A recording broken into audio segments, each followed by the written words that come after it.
রোগী মৃত্যুতে ধুমধুমার পরিস্থিতি রামপুরহাট মেডিকেল কলেজে। প্রাণ বাঁচাতে হাসপাতাল থেকে পালালো ডাক্তার ও নার্সরা। চিকিৎসার গাফিলতির অভিযোগে বিক্ষোভ মৃতের পরিবারের। মারধরের চেষ্টার অভিযোগ মৃতের পরিবারের বিরুদ্ধে।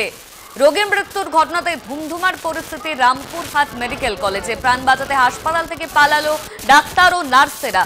চিকিৎসার গাফিলতির অভিযোগ তুলছে পরিবার। এই নিয়ে আমরা বিস্তারিত জানবো। আমাদের সঙ্গে রয়েছেন আমাদের প্রতিনিধি মনা বীরবংশী। মনা, হাসপাতালের তরফে কি জানানো হচ্ছে? পরিবারের লোকেরা তারা কি অভিযোগ সামনে আনছেন?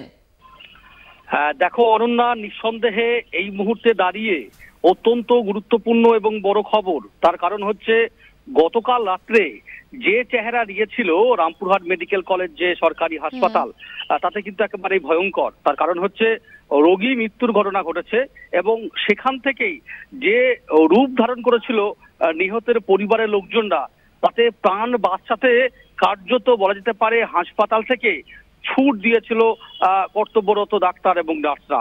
এই ছবি কিন্তু সামনে এসেছে এবং মুহূর্তের মধ্যে অশান্তর পরিবেশ কিন্তু তৈরি হয়েছিল রামপুরহাট হাসপাতালে। তুমি যেটা প্রশ্ন করলে যে হাসপাতাল কর্তৃপক্ষ কি বলছে, দেখো হাসপাতাল কর্তৃপক্ষ অবশ্য এই পুরো বিষয়টি নিয়ে তারা কিন্তু এই যে চিকিৎসার গাফিলতিতে মৃত্যু হয়েছে সেই বিষয়টি তারা কিন্তু মানতে নারাজ। তারা বলছেন সব রকম ভাবেই কিন্তু চিকিৎসা হয়েছিল, পেশেন্টদের কন্ডিশন খারাপ ছিল, সেই কারণে মৃত্যু হয়েছে। অন্যদিকে যিনি মারা গেছেন সাবিনা বিবি, রামপুরহাট মহকুমা এলাকারই বাসিন্দা, তার পরিবারের লোকজন বলছে যে বুকে ব্যথা নিয়ে ভর্তি হয়েছিল ঠিকই, কিন্তু তাদের পেশেন্ট দিকে ভালো ছিল। সেখানে জুনিয়র ডাক্তাররা ট্রিটমেন্ট করছে, সিনিয়র যারা ডাক্তার বা সিনিয়র যারা স্বাস্থ্যকর্মী তারা ট্রিটমেন্ট করছে না এবং চিকিৎসার গাফিলতিতেই কিন্তু মৃত্যু হয়েছে। দেখো একদিকে অভিযোগ করছে, একদিকে পাল্টা অভিযোগ।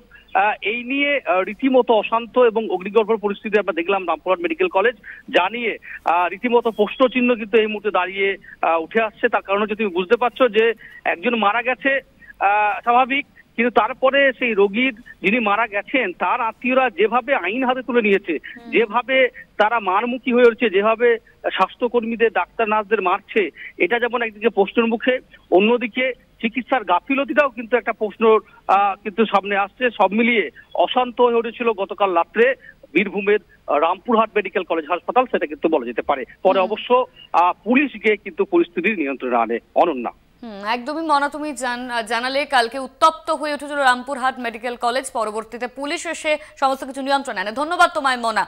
রামপুরহাট মেডিকেল কলেজে সেখানে চিকিৎসার গাফিলতিতে মারা গেছে এমনই অভিযোগ তুলছে পরিবারের লোকেরা। অন্যদিকে চিকিৎসকরা তারা জানাচ্ছে সেই হাসপাতাল কর্তৃপক্ষ যে সব রকম চিকিৎসা করা হয়েছিল, তিনি অসুস্থ ছিলেন সেই কারণে মারা গেছেন। কিন্তু পরিবারের লোক তারা কিন্তু দাবি করছে যে সিনিয়র ডাক্তার দিয়ে চিকিৎসা করা হয়নি, জুনিয়র ডাক্তারেরা তারা চিকিৎসা করেছে, সেই কারণে এই ঘটনা ঘটেছে। আর তারপরেই ধুমধুমার পরিস্থিতি রামপুরহাট মেডিকেল কলেজে।